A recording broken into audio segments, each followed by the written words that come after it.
Good morning, good afternoon, good evening. This is Alan Burgos from the hashtag Walk with Lunch channel. Welcome and welcome back to our channel.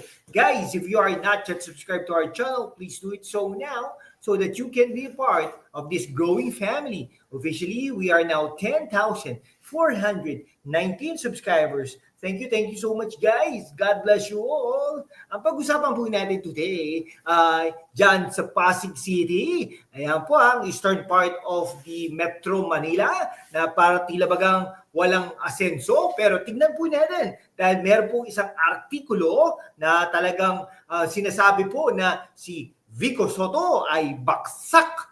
Ha? Baksak? Bakit?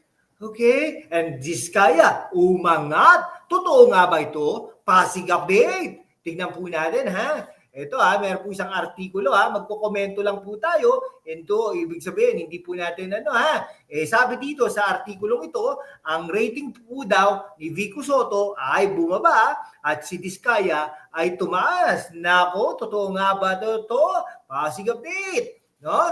Based on the recent pulso ng Pasig survey. So, ibig sabihin, hindi po to SWS, hindi po to Okta Research, hindi po to Pulse Asia, something like that. No? So, doon makikita natin baka may discrepancy Ayun. Ito baka matuwa yung mga Vico Soto fans dyan. Okay. Pero, re-electionist po si Pasig City Mayor Vico Soto. No?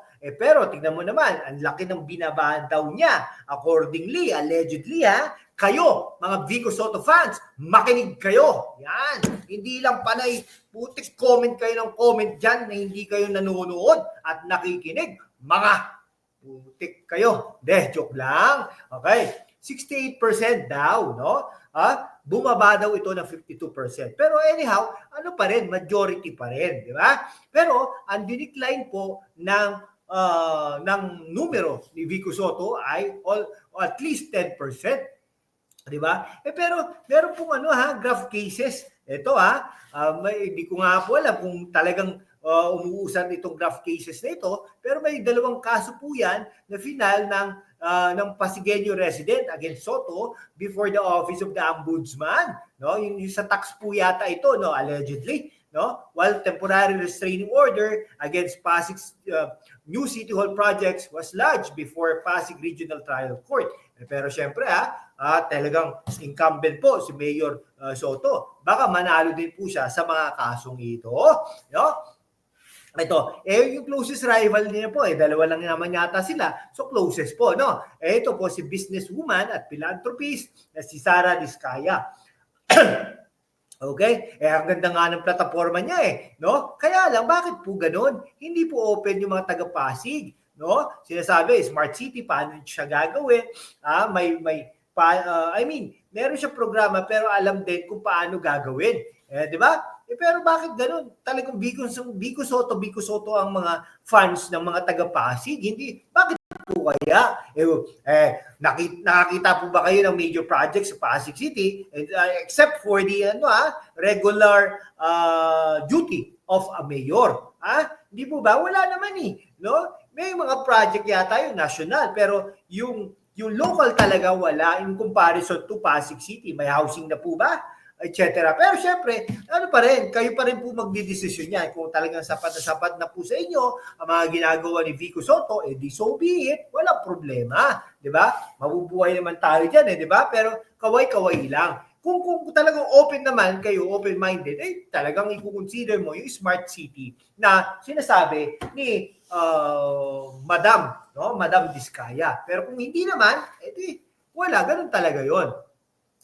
Ito si Sara Diskaya talagang nag-reach out sa mga Pasigueño upang maging mayor, susunod na mayor. Pero kung hindi siya manalo, okay lang naman din. Di ba? Ibig sabihin, hindi pa deserving ni Sara Diskaya na maging mayor at hindi rin deserving na hindi rin niya deserving na maging mayor ng Pasig na close-minded, no? Ito nakakagulat din. In the vice mayoral race, yung former vice mayor, Iyong Bernardo, allegedly received 80% support among respondents, outpacing incumbent Vice Mayor Dudut Jaworski.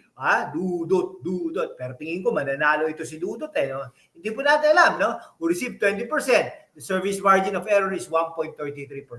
No, a certain Alejandro Sanoy allegedly filed another petition with the Pasig Regional Trial Court last month asking for a temporary restraining order against Soto's proposed 9.6 billion municipal project. Kung mahal naman kasi, Mayor Vico. The majority of the senior citizens and less fortunate families complain about the elimination of the yellow card, which was meant to allow Pasig residents to receive free medical examinations and medications. Ganun po talaga. Wala po tayong magagawa dyan. Ganyan po mga politiko. Sana nga naman, hindi po natin basta, ewan ko nga po. Sige po, hanggang dito na lang po mga kaibigan ko. Maraming salamat po sa inyong lahat. Mabuhay po kayo!